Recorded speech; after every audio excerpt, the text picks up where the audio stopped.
Hey guys, Ryan here, and today I'm bringing you a replay in the Aguila Hawk 30 Tier 8 Premium German Light Tank. Now, there's actually an earn-up for the Hawk 30, which is the unskinned one of this, going on right now or maybe next week, I can't remember. But either now or soon, you can actually earn this light tank. And what I'm going to show you today is my first ever game in the Aguila. And let me just say straight away, this tank's worth getting. It's absolutely fucking brilliant. Now, I'm going to be playing with Curtis. He's in his Eradicator. This is a tier 9 game. We're on highway. Now, this game from like a month or so ago, Curtis bought me some key cards. Just a little gift. And I got the Aguila from it. So obviously my thing was, I got a new tank thanks to Curtis buying me some key cards. I think I'll take it out for my very first game. Let's go over the stats of this thing and why I like it. 1. As far as light tanks go, got the highest view range in the game of any tier 8 joint, with like, you know, the M41D and Bulldog, has 410 base view range at tier 8, which is amazing. It is quite a large tank, so the camo isn't the greatest, quite easy to hit.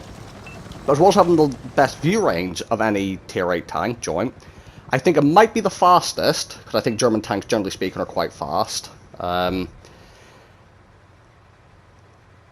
the main thing that makes me love this tank, its gun. Now, as you all know, I'm more of a damage dealer than a spotter when it comes to light tanks, just the game in general. This tank has a really awesome gun for doing damage. 240 Alpha, what feels like decent fucking rate of fire, not the DPM, but it feels decent enough. Has decent pen on the standard rounds, which are APCR by the way, about 180 something standard pan. 250 on the heat. And you may say I'm carrying 10 high explosive. That's because this gets HEP round like the Bulldog, like the German one. The Holland Hund, with 102mm of HE pan.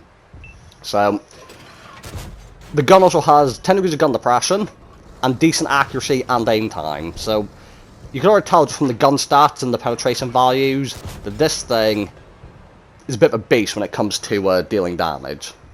And you see I've already loaded the HE because I see light tanks coming down. Now, let me just say, I'm going to make a bit of a mistake here. There's an LTTB.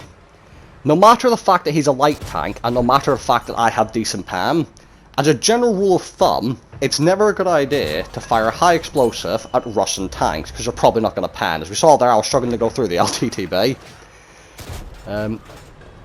But thankfully, these HE cells, when I start hitting other tanks, are going to start working. There's a T95 there, so I don't even bother aiming at it. Leopard prototype, perfect target. Try to lead the shot, and I actually managed to pan him. With pretty good lead, if I do say so myself. That's the one thing, when you're switching to the HE, you have to remember that because your standard rounds are APCR, the lead you have to give is quite a bit different. It's not like the shell velocity is similar in all the rounds. But at the same time, that's a good thing, because I'd rather have APCR than not, to be honest. More high explosive pans on the Leopard one. I think I got him with 2 or 3 high explosive pans. Using this house as cover while I'm spotted. Gonna poke back out for this bush. A common bush I use to extend my view range, which with a tank like this is so much fucking view range, it's not even funny. By the way, equipment wise on this, gun rammer for the extra DPM, coated optics for the extra view range, and I do use a camo net because I just like having the camo. And it kind of fixes the problem with this tank of not having very good camo compared to other light tanks. And you see, I love me some HE, so I'm actually going to load the high explosive again. I wouldn't recommend most people to bring 10 rounds of HE in this because it does feel like you go through the ammunition pretty quick. With the rate of fire and the fact it doesn't seem to carry that much, it can be a bit troublesome. I missed the first shot trying to manually aim like a nipple, now I'm just going to auto aim because I'm right near him. And that's the thing, if you're close to someone, feel free to auto aim, I wouldn't do it at range then. Auto lock a standard round at a T95, always a good idea. Been shot on the side, going to try and hide behind this building. What's going to happen is, I'm a bit upset that he came over to shoot me, so I'm going to move over, try and get in the cover. And now that I'm unspotted, I can now just slowly, hopefully, farm these guys, but it all depends on if those tanks on the enemy team come over that hill and spot me. Going to start with going for the T77, because he's got the side of his turret to me. And I'm only going to shoot T95 when I have his side, because obviously T95 is a bit of a fucking awkward tank to pan, to no one's surprise. Going to hold the shot. I do bounce even when I wait for him to turn a little bit, but he keeps having to point his armor towards teammates.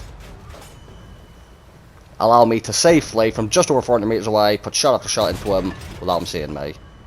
Now, I was about to go for a blind shot here, but he does get re-spotted. Finish him off.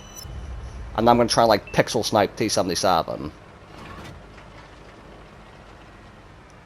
I think I'm reversing into position here. The T-77 keeps backing up.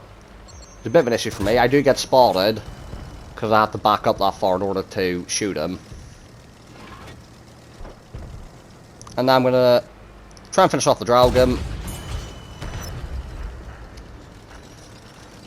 And the T-77's still alive, so now I'm going to put more shots in. The other thing is, this thing's actually on the move, pretty decent.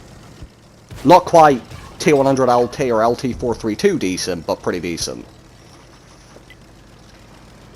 I have no more high explosive shells, but that's not an issue. I'm going to load the heat because there's an OHO over here, which I don't really want to mess with too much. He could have a derp gun and could one-shot me for all I know. Shot to the OHO. We're going to pop back up. There's actually an A44, A43, or whatever it is. It's going to pop over this hill first before I can get the shot at the OHO. So I'm going to have to try and deal with him first.